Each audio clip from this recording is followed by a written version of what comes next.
लेकिन मुमताज आलम रिजवी साहब, बहुत क्लियर सवाल आपसे, ये तारीख पर तारीख तो हमने राम मंदिर में भी देखी थी रिजवी साहब। अब ये तारीख पर तारीख, मतलब मुझे पता है जब इलाहाबाद हाई कोर्ट का फैसला आया था तब मैंने नया नया करियर अपना शुरू किया था, और ये चक्रपाणी जी आपके लिए भी, और मुफ्ती साहब आपके लिए भी, मुमताज़ साहब आपके लिए भी, और दर्शकों के लिए भी। और जब फैसला आया सर, तब मतलब वो नई नई एकदम कॉलेज से निकली, मैं स्टूडेंट थी और फिर नई नौकरी लगी थी। मैंने ये इलाहाबाद हाई कोर्ट का फैसला जो है वो कवर किया था, मैं अयोध्या पहुंची थी, और जब अयोध्या का फैसला आया सर, तब मेरे हाथ में औलाद थी। इतना लंबा ये मामला, और ये तो मैं सिर्फ अपनी ज़िंदगी की बात कर रही हूँ रिजवी साहब। ऐसे अभी ज्ञानवापी के केस में भी हो सकता है मेरी औलाद के हाथ में एक औलाद हो और ज्ञानवापी का फैसला है। क्या हम इस चीज के लिए तैयार हैं? नहीं, देखिए ऐसा है कि फैसले की मैं समझता हूं कि कहीं कोई ज़रूरत नहीं थी, और इसीलिए प्लेसेस ऑफ वर्शिप एक्ट 91 आया था कि एक मामला जो अयोध्या का है वो हो जाए, बाकी चीज़ें जैसी है वैसी ही रहने दी जाए, इनको उखाड़ा न जाए, इनको सामने फिर से न लाया जाए, और जहाँ पे जो चीज़ जैसी है वैसी ही रहें। इसीलिए 91 में ये एक्ट आया था। लेकिन इसके बावजूद जो संविधान की दुहाई देने वाले लोग हैं वो नहीं मान रहे हैं। वो लोअर कोर्ट गए, फिर जाहिर सी बात है कि ये मामला जो है सुप्रीम कोर्ट तक पहुंच गया, और एक तनाज़ा जो है, वरना मैं बार बार कह रहा हूं कि आप बताइए कि काशी विश्वनाथ या वाराणसी की पहचान जो है वो भगवान शिव से है। कौन इससे इनकार कर रहा है? पूरी दुनिया में कोई मस्जिद से तो पहचान है नहीं, नंबर एक। इसी तरीके से मथुरा का भी देख लीजिए, वहां पहचान जो है भगवान श्री कृष्ण से है। तो ये बिला वजह का तनाज़ा खड़ा किया जा रहा है। जो हमारी गंगा जमनी तहजीब है, एक मिला जुला कल्चर है, तो जहाँ पे जो पूजा हो रही थी वहां पे वो पूजा करें, कोई मना थोड़ी कर रहा है मैडम। जहां, लेकिन अगर एक मस्जिद भी है तो वो खटक क्यों रही है, और क्यों उसको बार बार उठाया जा रहा है, क्यों बार हटाने की उसको कोशिश की जा रही है? नहीं, मुमताज आलम रिजवी साहब, मैंने आपको सब्र से सुना। रूबिका जी एक मिनट सुनिए ना, मैं आप तो जानते हैं मैं तो कभी बीच में नहीं टोकती मुमताज साहब, हम तो बड़ी मोहब्बत में बात करते हैं। डिबेट अच्छी होगी इसलिए बात मुकम्मल होने दीजिए। अच्छा ठीक है, मैं कह रहा हूँ कि हाँ, मैं इसीलिए कह रहा हूँ कि देखिए, जहां तक आप अदालत की बात कर रहे हैं, उससे पहले जिस तरीके का बयान योगी जी का आया, आपने भी सुना भी, आपने चलाया भी, कि अगर नाम शामिल रहेगा ज्ञानवापी के साथ, मस्जिद शब्द लगा रहेगा तो फिर तनाज़ा होगा। क्या मतलब हुआ? इसके अलावा सुबह जिस तरीके से जब ये फैसला आया, जो उप मुख्यमंत्री हमारे केशव प्रसाद मौर्य, उनका बयान आप देख लीजिए।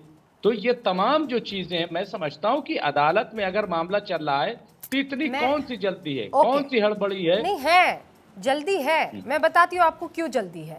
भाई अरसे से इंतजार हो गया ना, 24 का इलेक्शन है इसलिए। 24 के इलेक्शन को छोड़ दीजिए, इलेक्शन से किसी को क्या मतलब है? चक्रपाणी जी को क्या मतलब है इलेक्शन से? मुझे ये बताइए।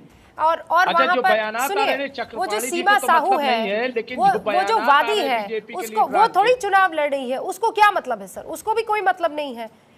सीता साहू जो है उसे कोई मतलब है क्या? वो कोई चुनाव लड़ेगी? वहां पर नहीं लड़ेंगी। वो 5 महिलाएं जो वादी हैं, वो आपको लगता है चुनाव लड़ने के लिए वो तैयारी है कि मां श्रृंगार गौरी की पूजा आराधना ना रुकवाते किसी पार्टी के लोग, और ना आज वो कोर्ट जाते। अब रिजवी साहब सुनिए ना, मैंने आपको बहुत सब्र से सुना, बीच में नहीं टोका। आपने कहा नहीं रूबिका जी मुझे बात पूरी करनी, मैंने बात पूरी करनी थी।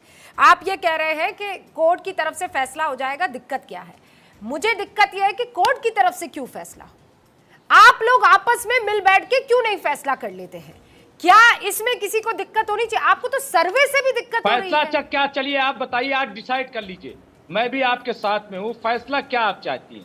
फैसला यही तो है। फैसला मैं ये चाहती हूँ सर, नहीं मैं बता देती हूँ ना, मैं बताती हूँ आपको रिजवी साहब। अरे मैं बता रही हूँ, आप फैसला में क्या चाहती हूँ पढ़ने दीजिए, आप मंदिर बनाइए। रिजवी साहब, आप आपने सवाल पूछा, जवाब तो लीजिए। मैं किसी से नहीं डरती हूँ सिवाय अल्लाह के। फैसला चाहती हूँ हक में हो, न्यायपूर्ण हो। आप लोग न्याय कीजिए हिंदुओं के साथ, आप न्याय कीजिए वहां पर जो आराध्य देव हैं उनकी जगह के साथ। फैसला क्या है? आप उस जगह को छोड़ दीजिए। मस्जिद तो आप कहीं भी बना सकते हैं।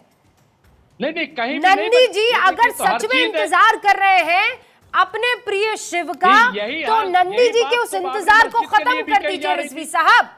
खुदा के वास्ते आपको अगर लड़ाई लड़नी है कोर्ट में तो अपने बच्चों की पढ़ाई के लिए लड़िए, अपनी महिलाओं के हक और हुकूक के लिए लड़िए। रूबिका जी, मैं दावे के साथ कह रहा हूं कि मामला सिर्फ जो है काशी और मथुरा तक नहीं रुकेगा। मैं कह रही हूं आप कोशिश तो कीजिए, आप कोशिश तो कीजिए। मैं कह रही हूं ये मामला मथुरा के बाद रुकेगा। आप यकीन कीजिए, अगर आप चाहते हैं कि आप पर सब यकीन करें तो आप भी हिंदुस्तानियों पर यकीन कीजिए। मुफ्ती साहब, डर इस बात का है रिजवी साहब को कि ये मामला यहां तक नहीं रुकने वाला है, और अगर ये लोग पुरजोर, ठीक है रिजवी साहब आपका डर है ना, मुझे लगता है ज्यादातर मुसलमानों का ये डर है, जायज है आपका डर, उस डर का जवाब खोज लेते हैं ना मुमताज साहब। लेकिन आप तैयार तो हो जाइए कि चलिए एक बार के लिए मान लिया जाए कि ये 3 इलाके जो हैं, 3 इनके आराध्य देवों के, अगर इनको सौंप दिया जाए तो आगे क्या होगा। लेकिन शुरुआत तो करिए इस सोच की मुफ्ती साहब। शुरुआत हम ही करेंगे बस, इंशाल्लाह।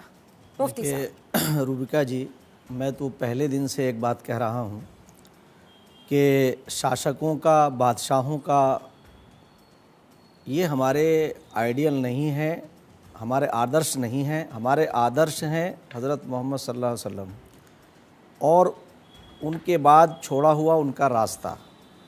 उन्होंने अपने अनुयायियों को, जो उन्हें फॉलो करते हैं, उन्हें यहाँ तक कहा कि एक ऐसी जगह कोई इबादत खाना तामीर नहीं करना चाहिए जो किसी की नाजायज़ जगह पर हो, और ना ही ऐसी जगह पे नमाज हो सकती है।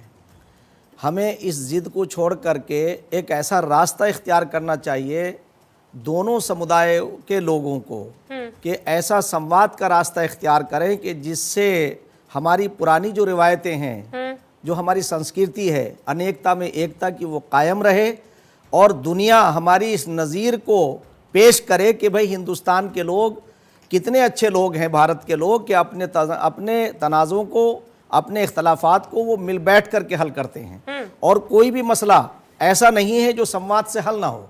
कोर्ट भी एक फ़ैसला देगा, और मैं समझता हूं कि जब ये सारी चीज़ें फेल हो जाएं तो फिर हमारे लिए सर्वोपरि हमारा संविधान और कोर्ट है।